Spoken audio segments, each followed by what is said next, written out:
Hello बच्चों, welcome back to my YouTube channel LTR GK study पे आप सभी का स्वागत है। एक नए वीडियो पे आज फिर से हम लोगों ने आपके साथ लेकर के आया है संतुलित रासायनिक समीकरण किसे कहते हैं। ये काफी इंपॉर्टेंट है जो कि आपको हर एक बोर्ड एग्जाम में 3 नंबर के लिए सवाल बनते हैं। 3 नंबर के लिए सवाल आता है संतुलित रासायनिक समीकरण किसे कहते हैं। और 2025 के लिए काफी इंपॉर्टेंट सवाल भी है कि 2025 में पूछा जा सकता है ये सवाल। ठीक है, ध्यान दीजिए और याद करके जाइए। आपको संतुलित रासायनिक समीकरण के बारे में समझ के जाइए, बिल्कुल बिंदास होकर के। एक बार वीडियो देखना है, दोबारा देखने की जरूरत नहीं पड़ेगी आपको इस क्लास में। तो एक बार देख के जाओ पूरा, जब पूरा देखोगे तो बिल्कुल समझ में आएगा। नहीं समझ आएगा तो कमेंट कर देना, नहीं समझ में आएगा सर दोबारा समझाएंगे, ठीक है, और क्लियर A to Z करेंगे। तो चलिए हमारे साथ लगे रहना है ना, लगे रहो भाई, लगे रहो, आपको फ्री क्लास देंगे भाई, लगे रहो। चलिए जानते हैं, पहले समझते हैं समीकरण के बारे में, संतुलित रासायनिक समीकरण के बारे में। तो समझ लो, जिन रासायनिक अभिक्रिया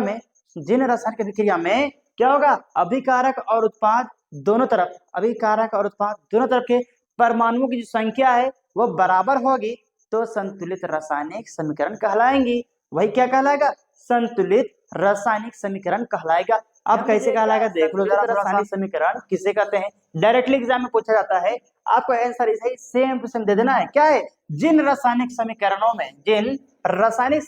में अभिकारकों, कौन सा, अभिकारकों एवं उत्पाद, अभिकारकों एवं उत्पाद दोनों तरफ सभी तत्वों के परमाणु संख्या, जो दोनों तरफ सभी तत्व है ना, तत्व उनके परमाणुओं की संख्या बराबर होती है। क्या होती है, परमाणु की जो संख्या है वो बराबर होती है, तो उसे ही हम संतुलित रासायनिक समीकरण कहेंगे। उसे क्या कहेंगे, संतुलित रासायनिक समीकरण कहेंगे। जिनकी दोनों तरफ की जो परमाणुओं की संख्या है वो बराबर होती है, तो उसे ही कहेंगे संतुलित रासायनिक समीकरण।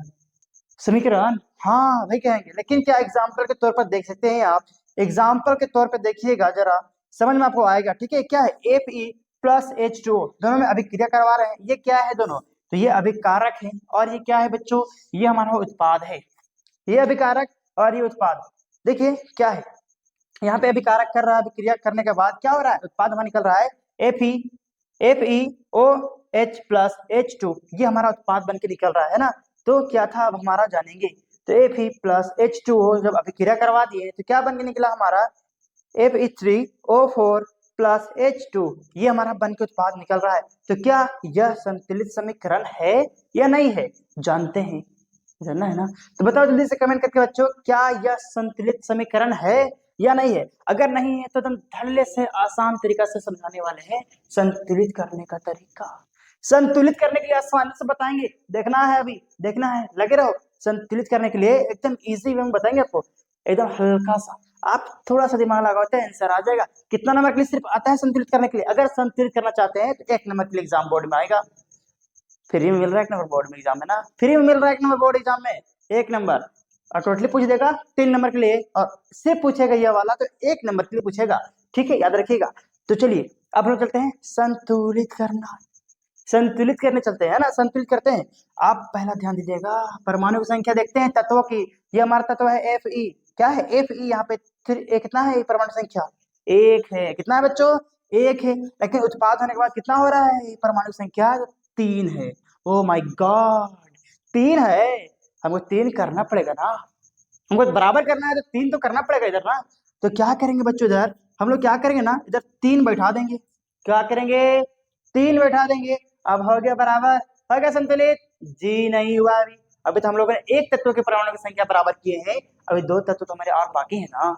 2 तत्व हमारे और बाकी, जितना तत्व रहे उससे कोई मैटर नहीं करता, बस परमाणु की संख्या जो है वो बराबर होनी चाहिए, है ना। देखिए अभी हम लोगों ने एक तत्व के परमाणु की संख्या बराबर कर दिए हैं। अब क्या है देखते हैं, 2 H2 किसके बारे में देखेंगे, H कितना है, 2 तो है। H जो है वो कितना है, परमाणु संख्या 2 है।